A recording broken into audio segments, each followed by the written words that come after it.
It's Happy Hour again from Uptown New Orleans. Hello, I'm Grant Morris. Happy Hour is part of the family of shows.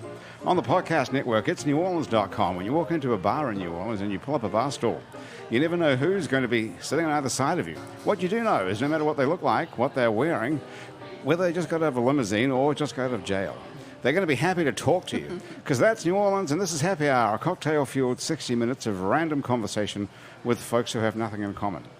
And it's never a truer word has been spoken. Wait till you hear what's going on here today. Other than we're all New Orleanians in a bar today, we're at the fabulous Wayfare on Frenchmen Street, where they have a 3-hour happy hour here every day from 3 to 6, including half-price bar food and an awesome brunch on the weekends. I want to say a couple of things before we start. Thank you to our Patreon supporters. If you're a Patreon supporter, thank you very much. If you'd like to be a part of our happy hour family for as little as $1 a week, or as $1 a month. I think it's $1 a month, actually. It's $12 a year.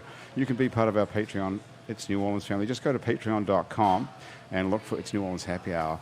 And there's all kinds of special things that come your way as a result of that single dollar per month. And also just to let you know that Andrew Duhon is around the country somewhere. If you're looking for him, take a look at andrewduhon.com. He might be in a town near you. His new album, False River, is out and getting all kinds of commercial and critical acclaim. I don't know if it's getting commercial acclaim. I made that up, actually. I think people are just stealing it left and right like they normally do off the internet. But it's getting a lot of critical acclaim, that's for sure. It's a really awesome album. It's called False River, and it's Andrew Duhon's new record. He'll be back here next week. In the meantime, we have the most unbelievable collection of guests here today, perhaps in the history of Happy Hour, and we've been doing the show now for about 150 years. I'm telling you, it's hard to know where to start with this, but let me just say this. First of all, Adrian Jusdanis is here from a band called The New Thousand. New Thousand. New Thousand. Is that what I said?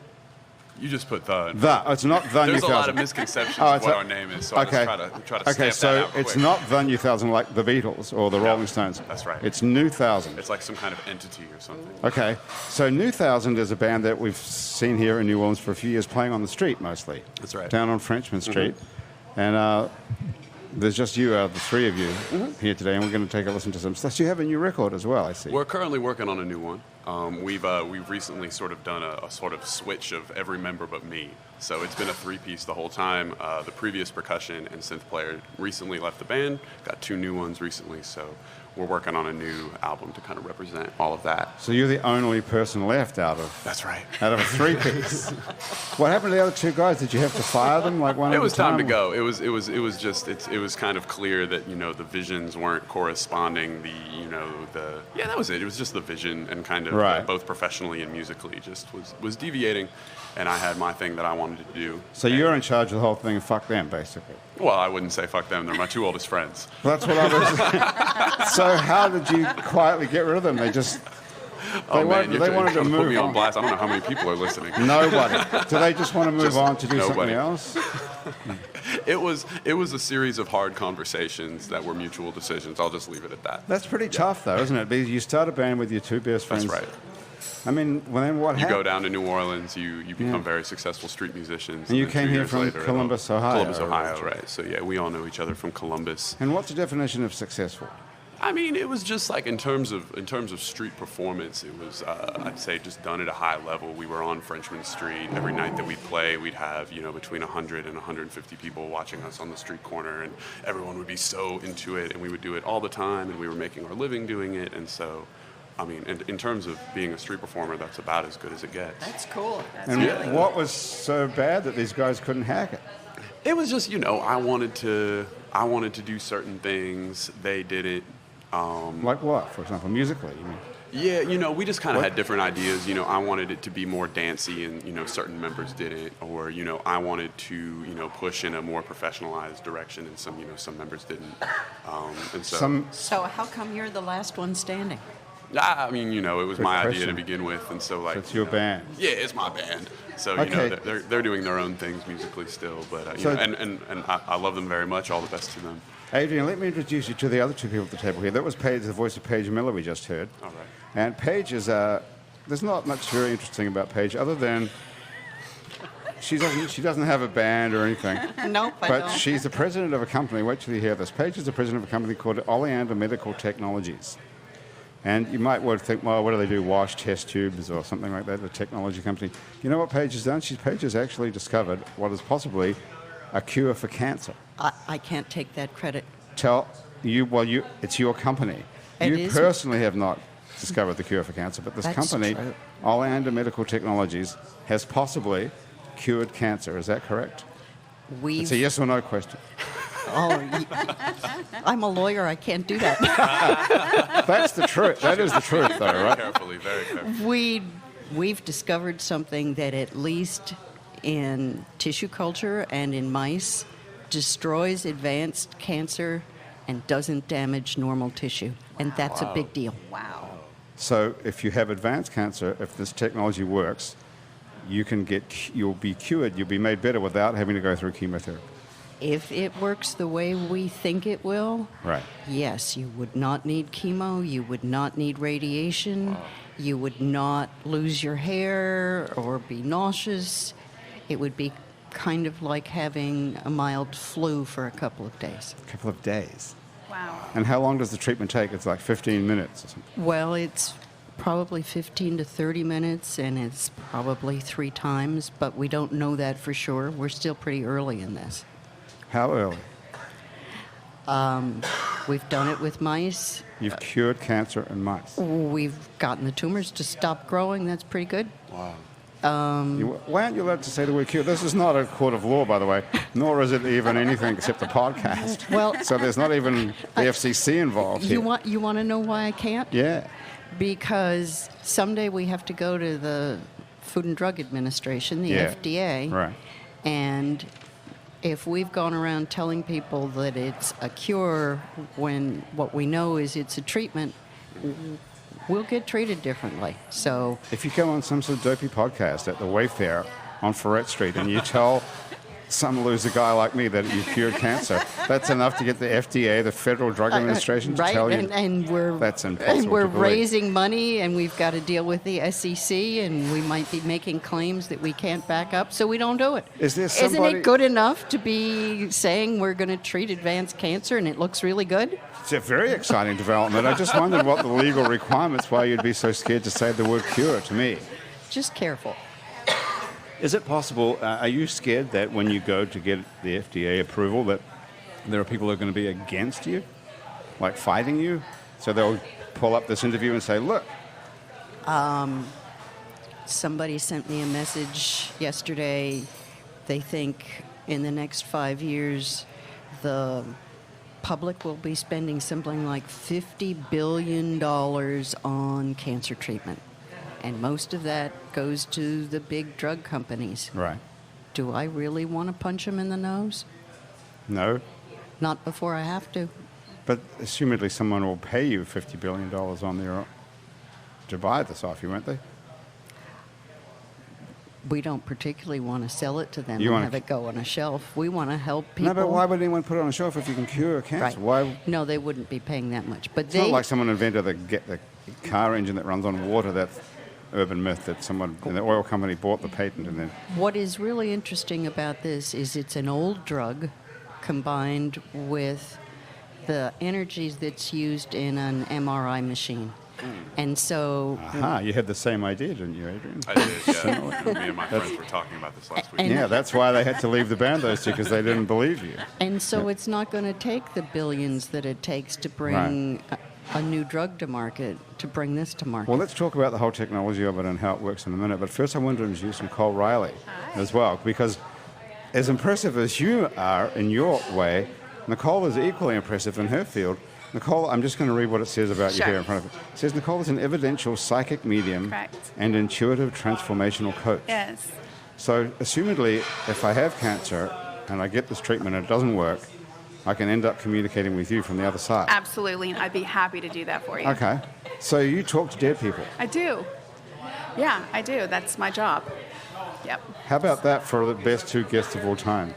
Adrian, what do you think? I know. I was. Can you believe it? Can you believe you're sitting feel in our like a presence chump. right now? Yeah. I know why I was introduced first. So, Nicole, this is what you do for a living. It People is. come to you. Yes. And I've read all sorts of stuff about you online. I got all the stuff off your website. Okay.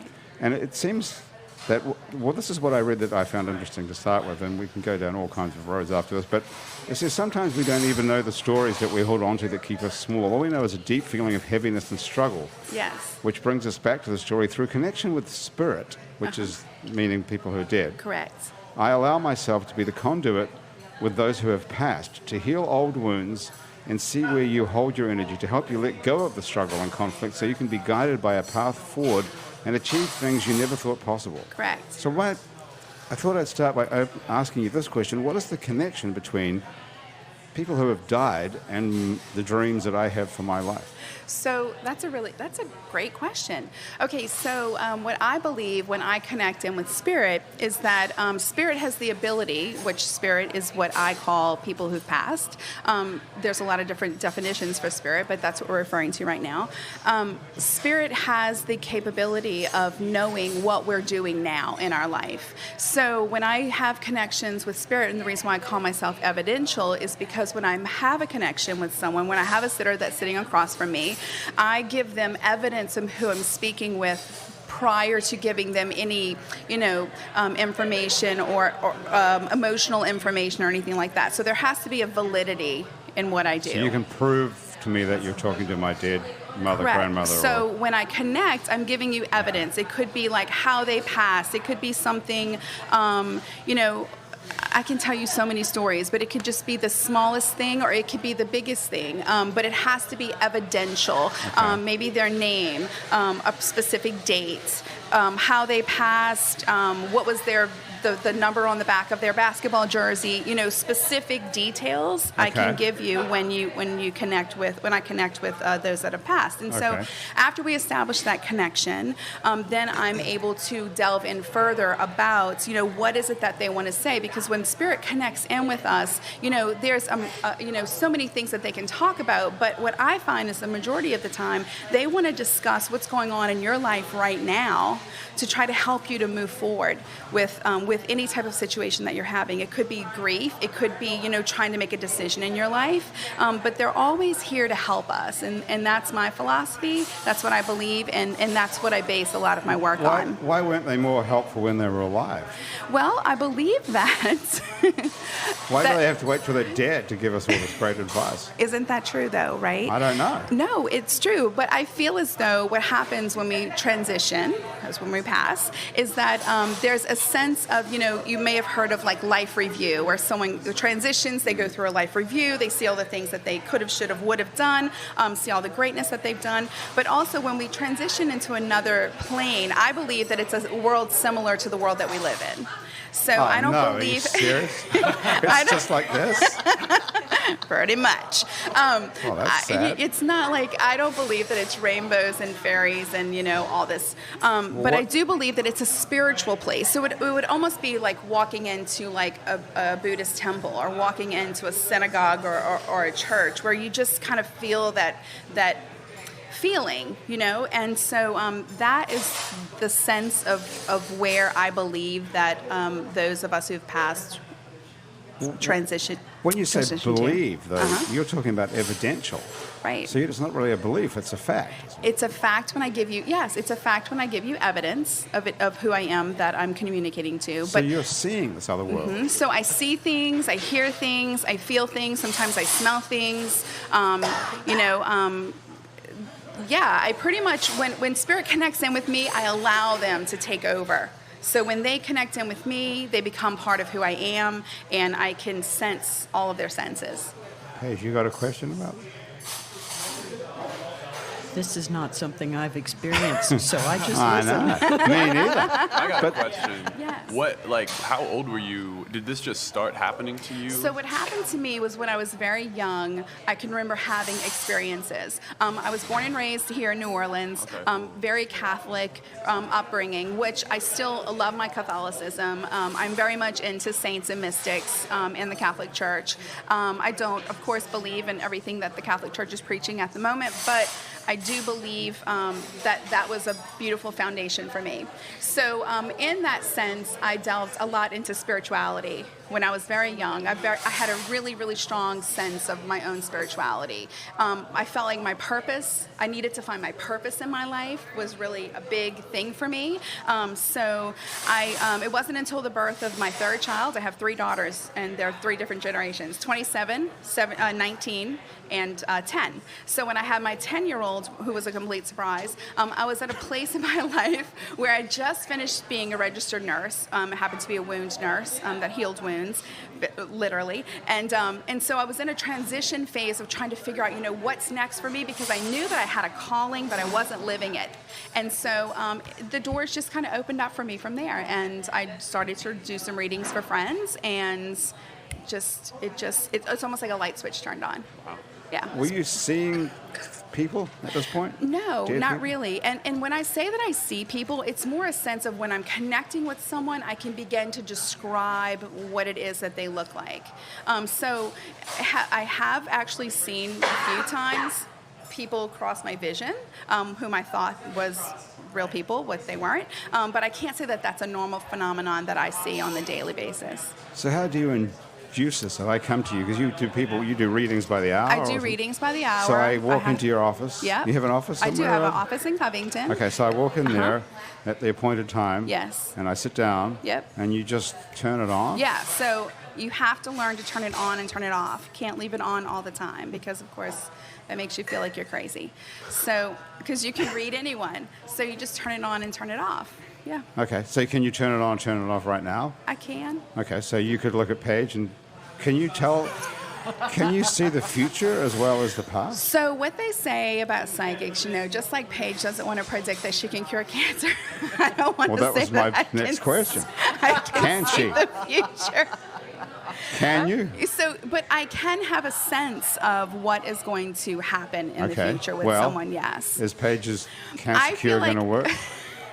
I feel like Paige, and I'm sure she's aware of this as well, has an uphill battle ahead of her, of course. But I do feel as though it's going to take a lot of effort for Paige to push this through. But I do believe that there is a huge, there is someone that is really interested in this, someone that's really important, Paige, that's going to really make a difference with your business and with this. And I have a sense of who it is, but I'll tell you later. But I really feel like this person... How much later? that this person... Do you know their name? Or someone like this is going to be interested. I'm not sure of their name, but I'm going to try really hard to get that for her. Because... Would it be someone like Bill Gates? Or? I think that it's someone opposite of Bill Gates. Opposite? I actually took this to Bill Gates' dad when it was first discovered. Yeah. His dad? Yeah, his dad is a big deal in Seattle. And headed the Gates Foundation and used to carry my bag for me. Bill Gates' dad used to carry my bag for me.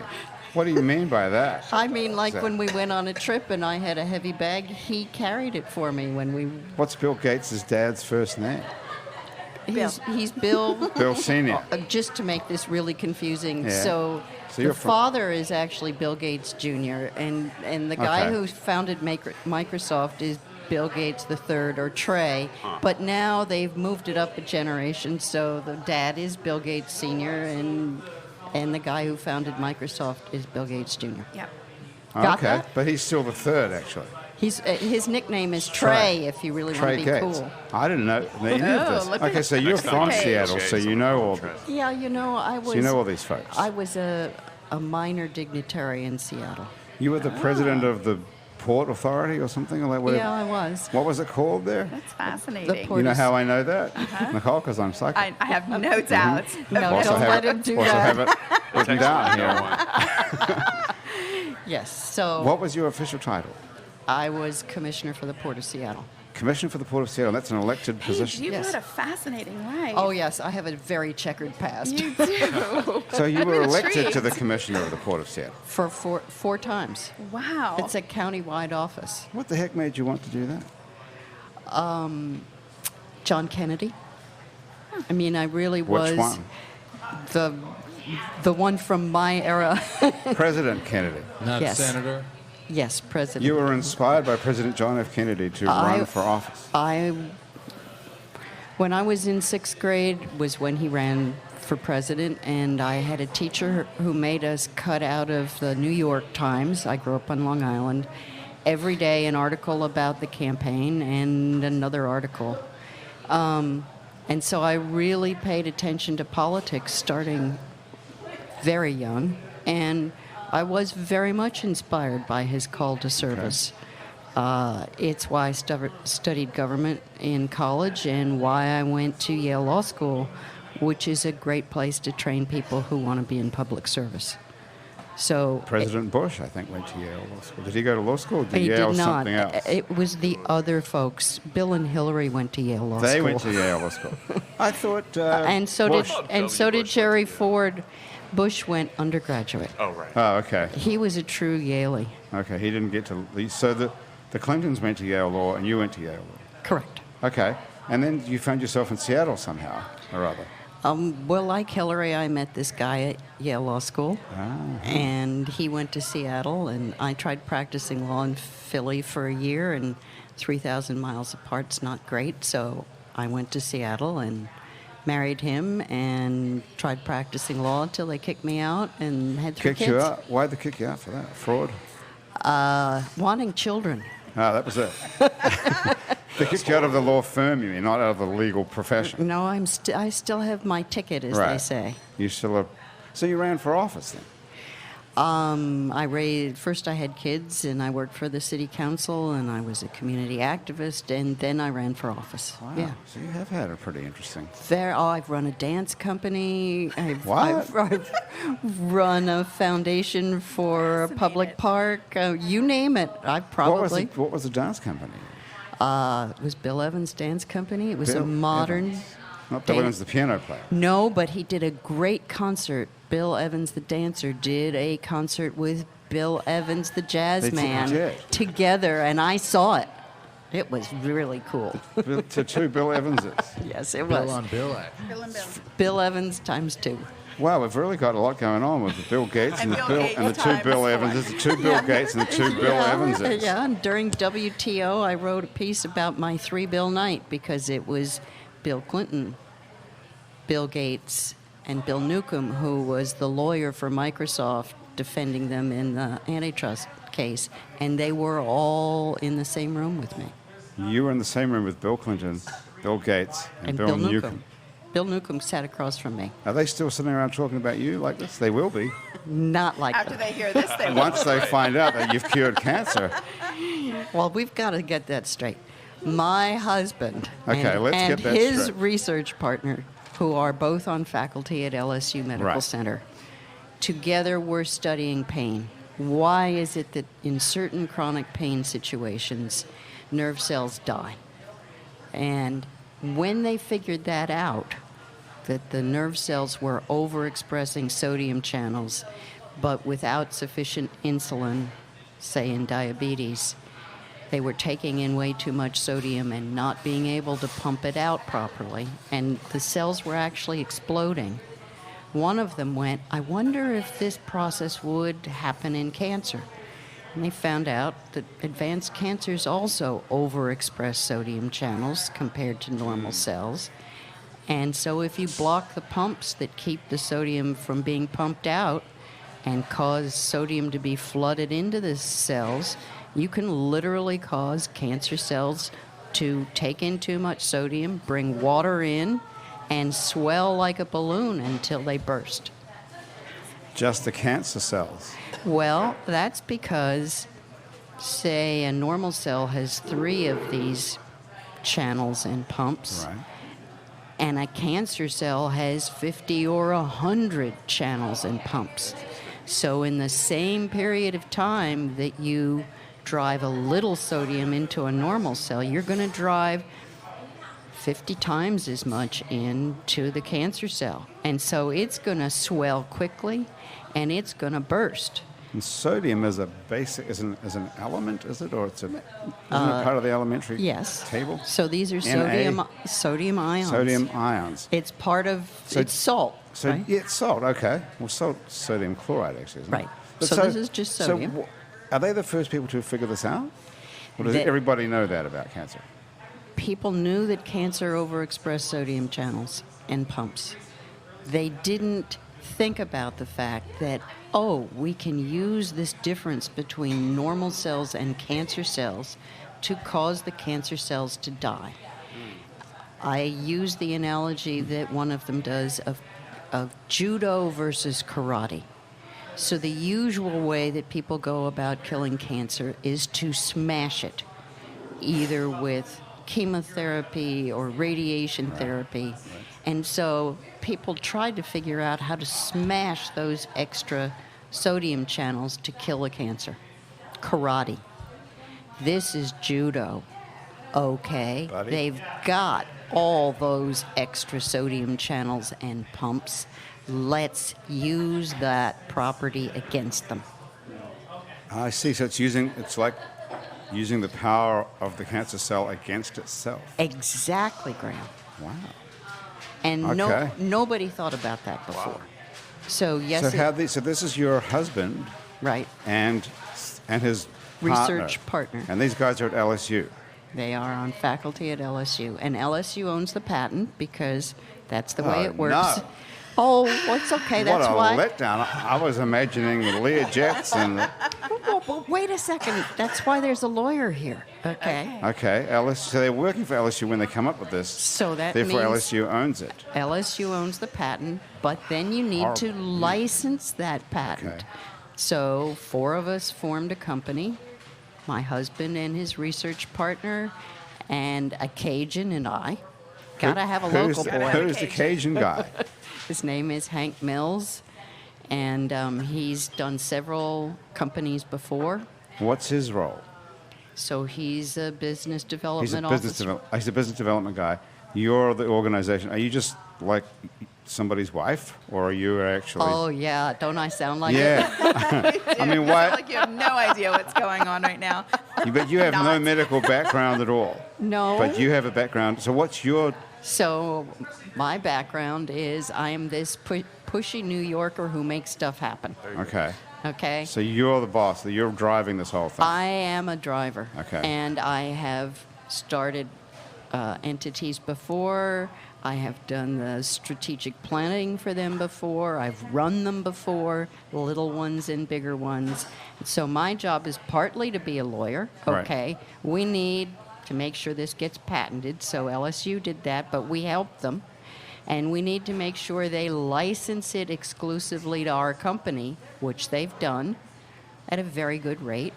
So now we control the commercialization of this Good thinking. technology. Good job. Good Is that for okay? Yeah, that's an Yes. excellent. Wouldn't you say, Adrian? You Smarty approve of pants. that? I love it. Oh, definitely. You're the guy who's running the band after. Well, you know, it's a slightly smaller operation. It's the same principle, though. It's all managing people. You're not much smaller than we are now, At but this point. We have the same, we have the same I number of hope people it on our doesn't team. stay that way. Yeah. Wait, I have a question. So, like, are you? She was talking about the uphill battle that you're going to face. I mean, like, this would be so disruptive to like the cancer treatment industry. Yes. Like, what kind of backlash do you anticipate backlash? So this is what I think will happen. Well, we can find out for sure if it's Yeah. going to happen. Tell What's- me The- what you think. The big companies don't have a way to treat advanced cancer. They treat cancer that is discovered early stage. Gotcha. Okay. Okay? So all of that chemo, radiation works if you discover it early. And is that Only- better than doing the treatment that you do? Let them go right ahead and do that. Okay. Half of cancer now, 50%, is discovered late. Too late for the current treatments to be effective. So we're not cutting in on the market of treating cancer early. We're in the market of treating cancer that nobody else can treat right now.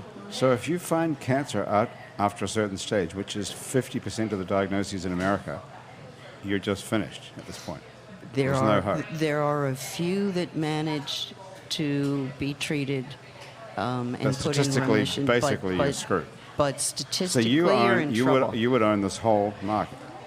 Potentially. 50% of people who have cancer in America would be cured by your technique. And how many people is that? Carcinomas. So let's, There are some things that are not carcinomas, some bone cancers, some blood cancers. Carcinomas are ones that have tumors generally. So we're talking about lung cancer, So let's breast talk cancer. the big ones. The biggest killers are lung and breast, colon, Okay. prostate. We've tried it on all of them, and it works.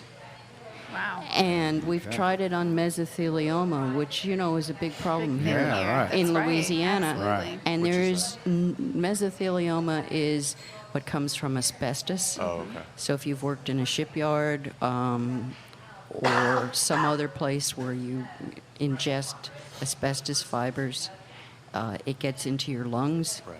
And there is currently no treatment for mesothelioma. You can just get a lawyer. You can get a lot of money. You just you go can get a look on settlement. TV Right. and Question. there was a lot of money for that. She said President Trump just signed the right to try bill. Yes. Will this affect the release of this technology? The right to try bill, I believe, will help us. And that's because our treatment is for people who have late stage or end stage disease. And the right to try bill gives people the opportunity, if their doctors say so, that they could try our treatment once they're at that point. So it will make it easier for us. Okay. We're going to do two things. We're going to take a listen to some music. Okay. I'm going to have to read a couple of commercial messages, and then we're coming back to talk about dead people. You want music first or you want your messages first? You can do it at the same time.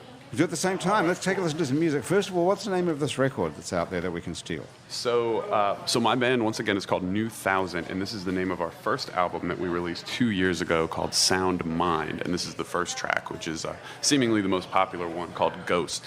It's called Ghost because it features a prominent sample from the movie Ghost in the Shell, and also, very appropriate given the current Current guests.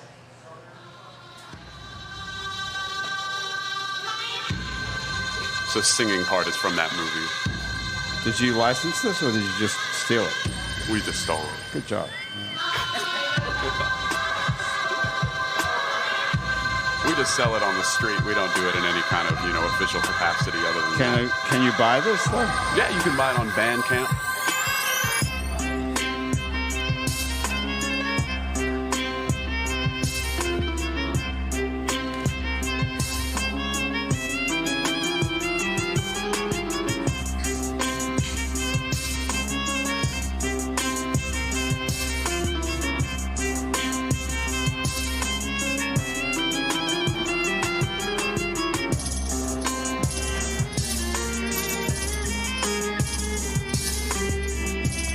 Got a sort of Arabian Nights kind of a vibe. And is it better if you're really high? Listen to this. Is it better if you're really high? Yeah. And you're Isn't all music? experienced. Yeah, most things. I Most can't things in general. possibly say. You would have no idea. I have no idea. Is it designed to be listened to by drug-taking people or by average? I like it. It's Are you a drug? I'm not, Not a drug. but I'm digging it. it's not designed for that, but I mean, it's certainly, It could be It used could be. for that Yeah, as sure, a background. Yeah, sure. So you wrote this, or did these other two losers have a part of it? Friends. God. My friends dropped it.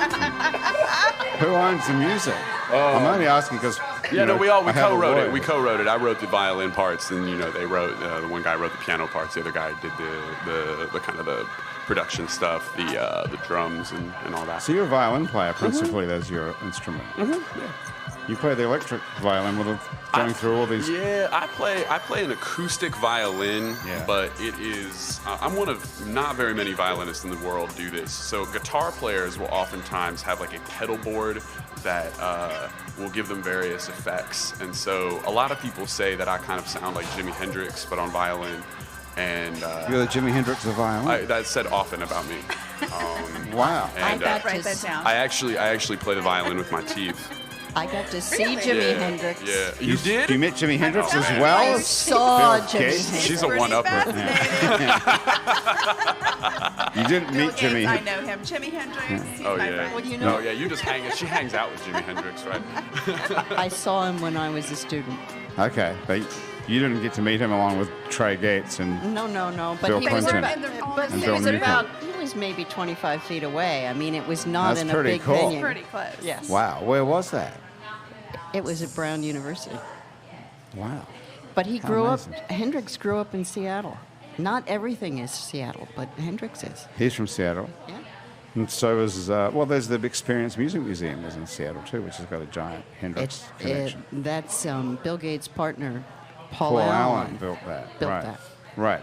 Hey, listen, Happy Hour is brought to us today by Basics Swim and Gym, where you can get a full range of fashion swimsuits, workout, and yoga clothes with style. You can get a bikini, a one-piece, a cover-up. In fact, everything you need for the beach or pool is at Basics Swim and Gym. It's right next to the lingerie store, Basics Underneath on Magazine Street near Jefferson Avenue. And Hangover Destroyer is also a contributing part of this show. Hangover Destroyer is the only all-natural product medically proven to prevent a hangover. If you go to the Hangover Destroyer, this is medically proven, Paige. I'm not even kidding around. listening, I'm They have- listening. He I'm looked sure- right at me when you started talking about it, too. I don't know why. I have no idea why. I don't think they tried this on mice. I think they just went straight to humans on this. You can go to the Hangover Destroyer website. It's hdestroyer.com, and you write Happy Hour in the coupon code and get 30% off of Hangover Destroyer. So you too can seize the dawn. And thanks also to Louisiana Legs, who make workout and yoga clothes with designs that incorporate photographic art, like Mardi Gras beads and boiled crawfish and wrought iron in France and caves in China. You can find Louisiana Legs on Facebook and Instagram, and you can buy it on Etsy. And thanks, of course, again to our Patreon subscribers who are helping make this possible as well. If you'd like to be a part of the Happy Hour family, go to patreon.com and look for It's New Orleans Happy Hour. You can, for as little as $1 a month, be a part of the whole deal here and get all sorts of stuff. You get to be on the show as well. So, Nicole, Yes. what would someone look like who is dead compared to what they look like when they were alive? I love these questions. They look the same. Exactly the same. Pretty much. But I have So- to say that most people like to revert back to an age in which they actually were attractive. So I would love that. Yeah, wouldn't you what would though? that Even be? the dead are vain. Even the dead are vain. even the dead are Good- vain. Even the dead are vain. That's a good point, Adrian. Why is I might that? have to write a blog post I know, about right? that. I'm liking that. Even I'm the writing dead that are down. vain. Why? Yeah. Adrian's had a good point, though. Why is that? Why do I they don't know. care about I their think that appearance? it's a time when they, I really believe it's more of a time when they like enjoyed life. You know, a time when they want to revert back to You're gonna be dead when they forever? enjoyed life. That's a whole nother topic. Well, we have time. Let's Okay, try good, that. if we have time. Are we going to be dead forever, or do we come back? No, I do believe that we come back. So how long I are we do. dead for? Well, I believe that the soul has different parts to it. So I believe that there is a part of our soul that would stay in the other dimension, but okay. that we do have a part of us that if we choose to reincarnate, that we can. So we can choose to come back. Mm-hmm. Who in their right mind would want to do that? I don't know. I think it might be Would you want to interesting. come back, Paige? You bet. You would. Yeah. Sure. There's so As much work what? to do. An older, a wiser me. A wiser version of yourself, so you wouldn't make the same stupid mistakes. Wouldn't that be nice? Is that possible? I don't know, Paige. You've had a pretty exciting life so far, so I wouldn't take that away from you. Can you come back as yourself and do it again better? I don't. That's a good question. I don't know. You don't know the answer to that. No, I don't. I'm gonna have to say no, but Okay. What happens? Can I ask a Yeah. question? Yeah. What happens when the Earth is swallowed up by the sun? I don't know. Okay. I can't answer that question. Is that going to happen? Yeah. Do you believe that that's gonna happen? Yeah, I mean, you know, the Earth, the sun is going to collapse. The sun is going to collapse and become like a black hole, and then it's going to suck the Earth in. Oh, see, that's why he does that- music and drugs, because that's Yeah. not something I don't that I know, would wait, what are you ever, talking I would That's ever not- think about. that's no. not even I'm not necessarily- comfortable the way I'm being portrayed. But that's not necessarily true, Nicole, as far as the future is concerned. No, it's not. He has a very bright future ahead of him, I do believe. Oh, really? I do. What's in store? I just feel as though this was a really good thing for him, because I not Coming only on the feel show, or- coming on the show was definitely gonna Meet some boost good you up people. there, yeah. But I also feel like I have to say to you that I feel like there's something on the horizon for you that's coming more like in a. I don't think street performing is something that you're going to do forever, for sure.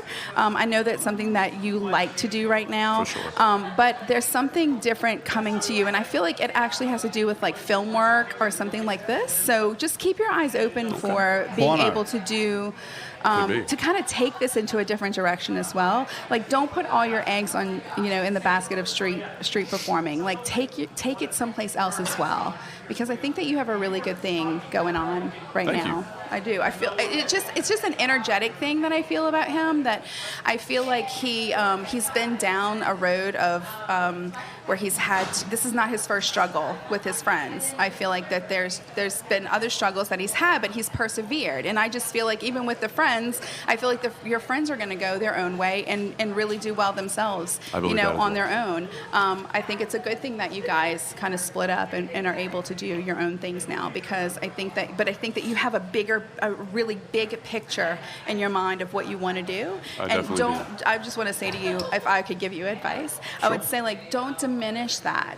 Cool. Like, keep that big picture alive, because I really believe that you can get there.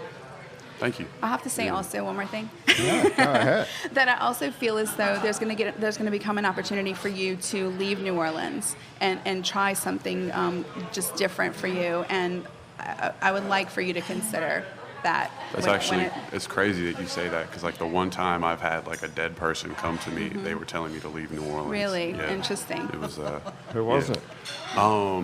It was like a friend of mine who died last year in a freak accident, and 3 days after his death, I would never have said previously that I believe in spirits, but I had this like very vivid dream where he like came to me and he was like, you have to move out of New Orleans, you have to, go to the West Coast. And, he was someone that we were kind of peers performance-wise. We were both like very good at what he was a rapper. And I was just devastated when he died. And then he like came to me in this dream, and I woke up and I couldn't go back to bed for like 2 hours. I was like sweating, and I'd never had such an experience. This was 3 years ago. No. This was just this past summer. Yeah, this was this past summer. I find it fascinating too, like when you take things that happen like that in your life, and you didn't get up and move, but you actually you thought about it, and you think about what is the meaning behind this, and it's really, and I feel like that is what spirit people have the ability to help us with. It's not, not just to pop in and like scare the heck out of you and force you into anything, but just to even let you know that they're there for you, and just trying to help to guide you in your life now. And I think that's a beautiful experience that you had, and if it opened your eyes to other things, that in itself is beautiful. It certainly did. I mean, I'm not ready to leave New Orleans yet, but I mean, it's certain that moment has, stayed in my head, and will, I mean, I'm probably going to move to LA at some point, right. And that's a.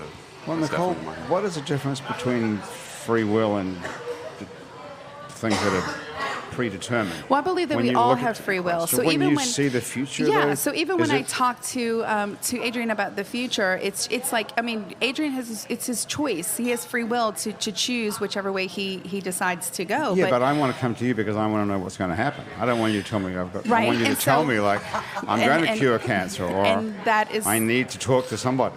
And that is where I'm going to sit with Paige and say that I'm not going to say cure, but I am going to say that there is a potential.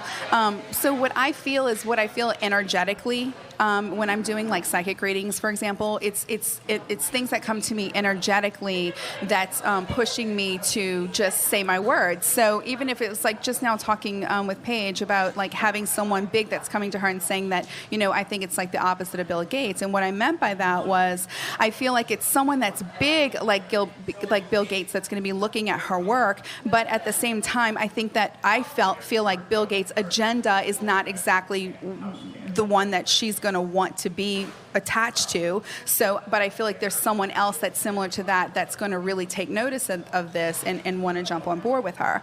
And so it's predictive in a sense, but at the same time, it's just opening her mind to possibly, to look for that, because I also believe that there's this power of manifestation that we all have, that if we're able to see things from different perspectives, that we can pull these things close towards us. So the future hasn't happened. You're not looking at things that have already occurred. No, it's just seeing the potential. Okay. Yeah. But at the same time, when you're doing psychic readings too, or when I'm talking about this, there's some sense of evidential, like we would have already established a connection between the two of us where there would have been things where he said, yes, or Paige would have said, yes, that makes sense to me, Nicole. Yes, that did happen to me. That totally makes sense. And so I'm in their energy. I'm in their jive, I'm jiving with them. And then the downloads start to happen and I'm able to talk to them about things that I see that's gonna come up for them. So it's more of like an energy exchange between the two of us as well. It's not just, that's not going to happen, Paige. What are you thinking? It's not like that. It's us getting into the flow with each other. So this guy, your husband now, who's the scientist who discovered this sodium pumping, this is not the same guy you married at Yale Law School. That would be true. What happened to Yale Law School husband? Well, we have to start with this guy I'm with now. Start with him. What's his name? His name is... I can write it down on the tablecloth. I'll give you his official name. I'll give you what I call him. Okay. His official name is Harry J. Gould III. Oh, he's also a third. Right. Is he Trey as well? No, he's Biff. Biff. And I met Biff... B-I-F-F. Right. I met him when I was a senior in high school. Well, even before. Right. And he was the older brother of a friend of mine, and he came back. Well, hang on a second. Before we go on to that one, is there anyone else waiting in the wings that you met, like in kindergarten? Who would be next? Or is this the last one in line? No, this is it. Okay, this is as far back as you can go with guys I met. Okay, all right. So was he called Biff then? Yes, he was called Biff That was his because he nickname. was the third. Is that also a third thing? It's like Skip and Chip and Biff. They're all these Do you know this, Adrian? wasp nicknames for I see. guys whose dads are junior or whatever. Did you know this stuff, Nicole? I've heard Trey. That's a New Orleans thing, at least I know that. But in the Northeast, or Northwest in this case. No, this is Northeast. That's Northeast. This is Biff. This is Biff. wasp stuff. Okay. Like So the there you villain are. from Back to the Future. Who's that? His Thomas? name is Biff. Yes. Really? And Yes, he's a model for President Trump, actually. actually, Death of a Salesman, the son who's not so nice, is also Biff. Okay. All right. Okay. So anyway, you met Biff in what? grade? I was a senior in high school. Senior in high school. Okay. He was 2 years ahead of me, came back to see his brother play basketball. I was there. I met him, and he was my first love. I dated him the summer after I graduated. It is now known as the Summer of Love, even though I didn't have anything to do with that. What year was this? That's 1967. It is the Summer of Love. 1967. Are you having sex with Biff at this point? No, in those. No. Really? No. So when they say Summer of Love, that was a euphemism for actual love. They were a little. Not fucking. I thought it was. They were a little older than I was. Okay. How old were you? Just turning 18. That's old enough to have sex in those days, isn't it? Still, it's not like it's the dark ages. The pill was brand new. Ah, okay. All right. So It's a back real. to chemistry. It's a back to a long time ago. Anyway, I dated him. Okay. Well, what did you do? You just held hands and walked around? It was more than that. Well, what happened when you're dating and you're not having sex with someone back when you're 18? Everything but. Okay. Adrian, you got any ideas what that could mean? Well, Nicole can tell us because she knows.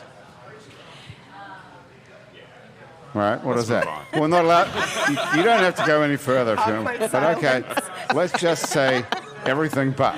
Okay. So that's oral sex. Boy, I didn't even know what that was. Is that right? Nobody was doing that. This is so long ago.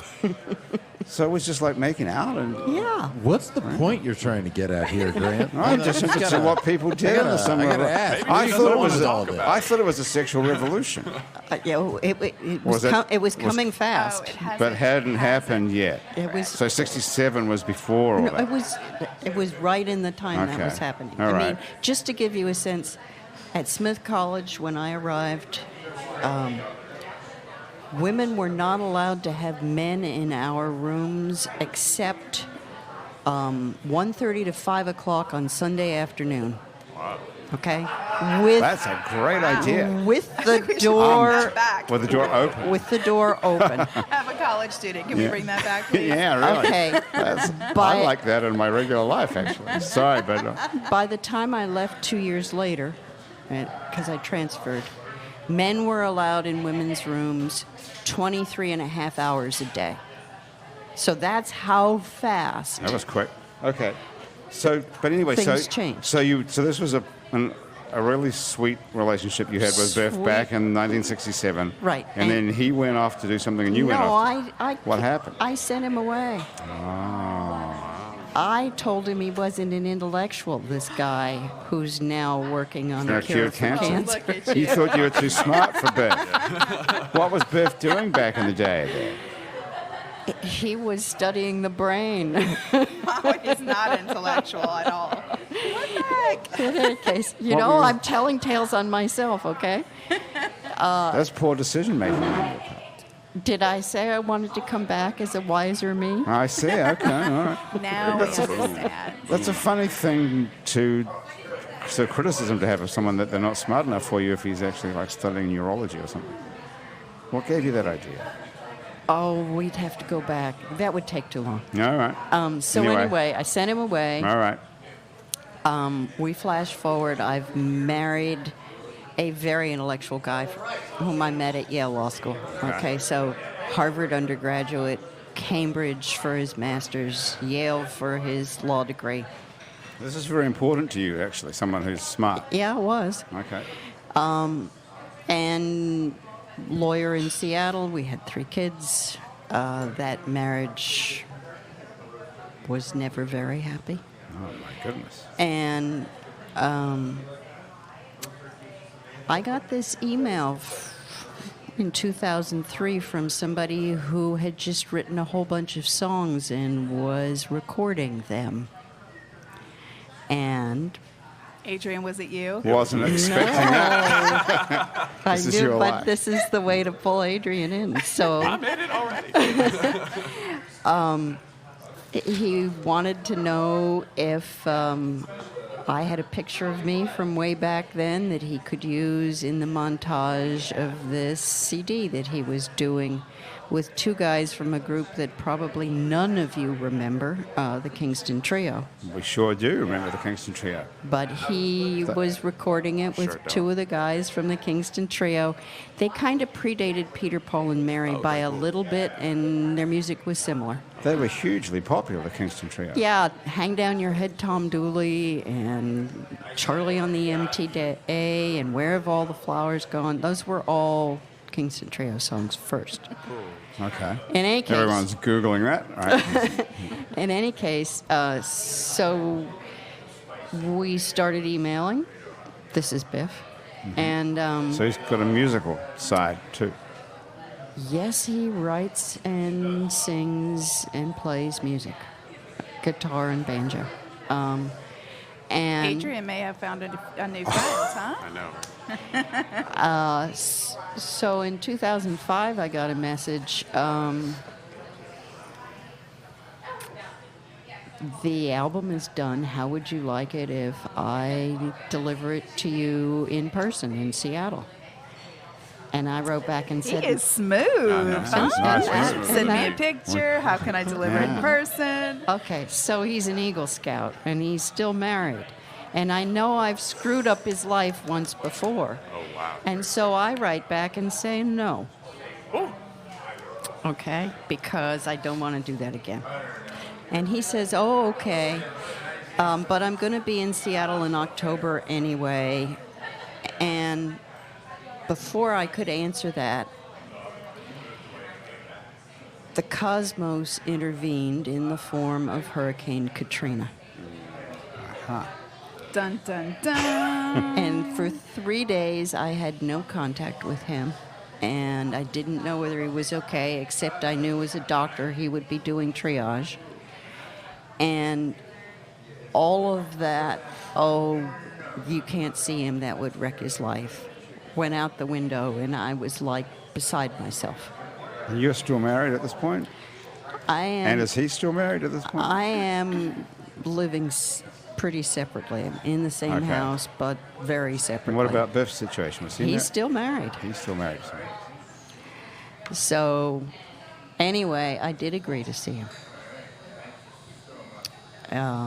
in that October. And I did test whether things at home were okay, and they really were not. With him. Right. So you were in an unhappy marriage, and he was in an unhappy marriage. And he'd written a bunch of songs, some And- of which were inspired by you. And Well, the last time he was he- happy, which was in 1967. He gave me that I'm not psychic. album. I'm just making He it up. gave me that album. Right. And I was in an election campaign, and I told him that I'd listen to it after that was over, but I ended up listening, and it was a whole album of songs about missing somebody. And so it's been a long journey since then. But now I'm president of the company. That's right. Go, girl. And, So you ended up and marrying Biff, your love of your life from when you were a in high kid, school. right? And And now you're going to cure cancer together. and Look at together Who's got the film rights? Cure. and Cure. Not together cure. with his research partner Dennis and Hank, our Cajun Hank the partner, Cajun business development I guy. do Okay. think that we are going to change the world of cancer. And someday I'm going to go to Stockholm and I'm going to watch this guy I said was not an intellectual. Win the Nobel Prize. Yep. Now that's a prediction. All right. Nicole, I love how are it. you feeling about You this, did Nicole? So great. That's amazing. Good job. That is a hell of a story. Besides curing cancer, there's a whole movie in it.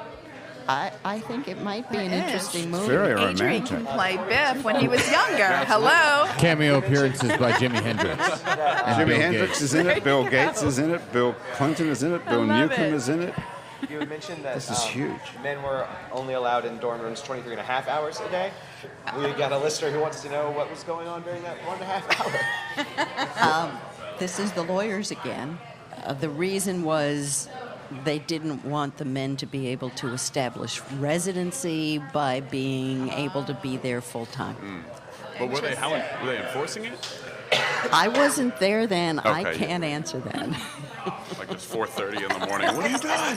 What are you doing? in here 24 Okay, we have to get out of here in 1 minute. So, Nicole, right. Yes, before we Yeah. leave, Yeah. what is the most common misconception that most of us have about what happens to us after we die? What I can you think clear up for us before Probably we... the most common misconception is that there is nothing else after death.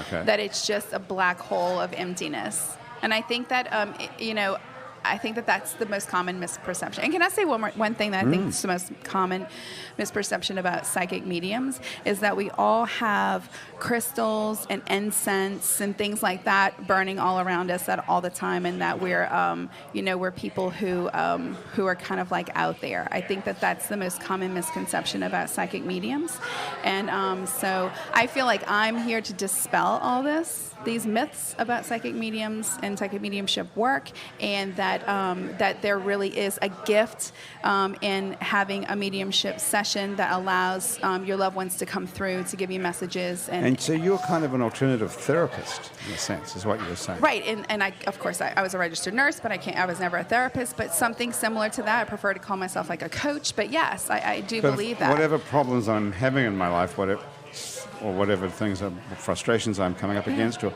I can come to you and you can get messages from Messages my from spirit, go into dead it psychically, mother. absolutely. Yeah. And my no, mother actually knows something now that she's dead, as opposed to when she was alive when she didn't seem to know anything. Very much so. And that I And think what in itself is caused- the most What fascinating part. caused that change in someone when they were alive? They're just like the rest of us and don't know shit. Now, Correct. 5 minutes later, they're dead and they know everything. What happens? It's almost like there's an enlightenment that occurs Almost, when you or there pass. really is. There isn't. Well, I feel as though there's a process that they go through after you pass. There's a process of, like I said before, about reliving, moments that you've had in your life. But there's a process that you go through, which ultimately, the ultimate goal is enlightenment for all of us here and the departed. So, Well, could we figure out some sort of chemical way to induce death so that we could then have that experience and come back? I'm sure that if we give that Paige? to Biff, he can probably make that happen. Wouldn't that be cool? Yes. Wouldn't that be the ultimate? Yes. Is there any hope, Paige? Could you work on that next? Timothy Leary thought he did. Did you ever meet Timothy Leary? Is he in the movie as well? Okay. Well, that's for the sequel. Hey, you guys, thank you so much for joining us. Quite an exciting day, don't you think? Yeah. I should say, Adrian Jusdanis has been here from New Thousand. You can find that on Spotify and everywhere else you steal music. Actually Right not. on. Nope. You can find us on SoundCloud, Where did I Bandcamp, find and it? all over the streets of New Orleans. Are you sure it's not on Spotify? We aren't putting our old stuff on Spotify. Once we release new material, we'll be putting it there. So I do you have thought I a read particular it. street corner that you stand? We used to play on the Okay. corner of Frenchmen and Charter, but we got the police and residents are darn sick of it. I police. know.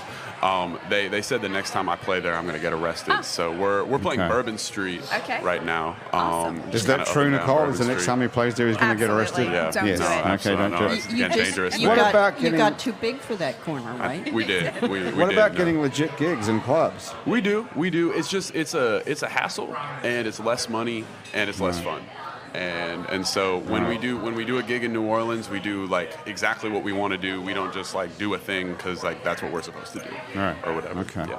All right, so we can find you somewhere on the internet. You can find us on And the on the internet. street. If you're in town in New Orleans and you want to hit us up, we get back to every message that is sent to us about where we're playing and all that at a particular time, a particular day. So you All know, right, if you're very cool.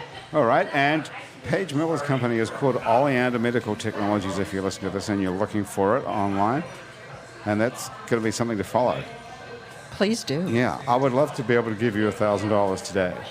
But I know there's some sort of rules that we can't do that. you can give me $1,000. You're not going to cure. Are you going to cure? Are you going to play the part of Biff in the movie? So that'd be Exactly. something. Yeah, no, I need that. I need And Nicole Reilly has been here too. We can find you online. We can just find you, You by can, searching NicoleReilly.com, and Okay. I also owned a business called The Healing House in downtown Covington. Okay, very Yeah, good. thank you. Well, thank you guys so much for joining This us. is That's great. been Thank Happy you. Hour Great for time. another week. The producer of our show is Graham DePonte. Alison Moon is our associate producer. Christian Unruh is our music director. And Thomas Walsh is our technical director. Asher Griffith is the Facebook Live director who put this whole thing on Facebook Live. Our theme music was written by and is currently being played by, well, it's not actually.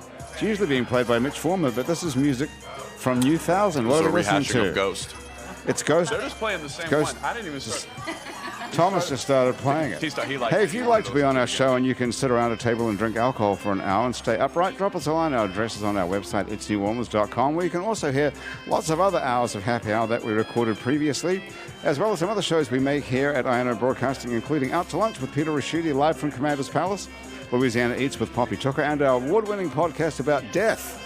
You've got to listen to this, Nicole. It's called Death the Podcast. You can also find other great Louisiana podcasts at itsacadiana.com and it's batonrouge.la, and you keep up with us on Facebook and Twitter and Instagram and a bunch of other time-sucking social media as well.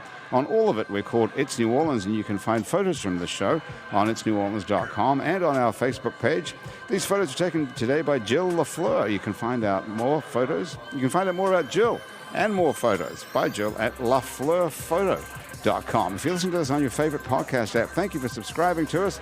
Take a moment to rate and review us if you have one. That helps other people find us. Our show is recorded live today at Wayfare on Ferret Street in Uptown New Orleans. Happy Hour is a production of INO Broadcasting for itsneworleans.com. Andrew Duhon will probably be back here next week. Meanwhile, he's on the road with his new record, False River. You can find that on Spotify and everywhere else you can either buy or steal music, or you can find Andrew Duhon in a town near you. You can find out where he is at andrewduhon.com. Thank you very much. On behalf of all those people, everyone around the table here at Wayfare and back at our office at INO Broadcasting, I'm Grant Morris. I'll see you back here next week for more Happy Hour.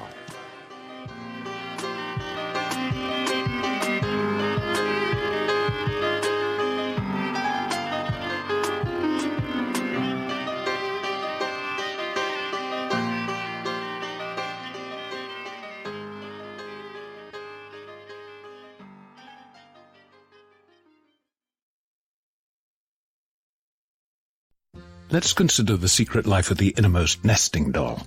Living most of her life in the dark, inside the other nesting dolls, she has plenty of time to think, if she could. Sadly, she has no brain. However, when an innermost nesting doll hears that Geico not only saves people money, but also has been providing great service for over 75 years, she thinks it's obvious you should switch. Because yes, switching to Geico is a no-brainer. Pity the innermost nesting doll and her lot in life.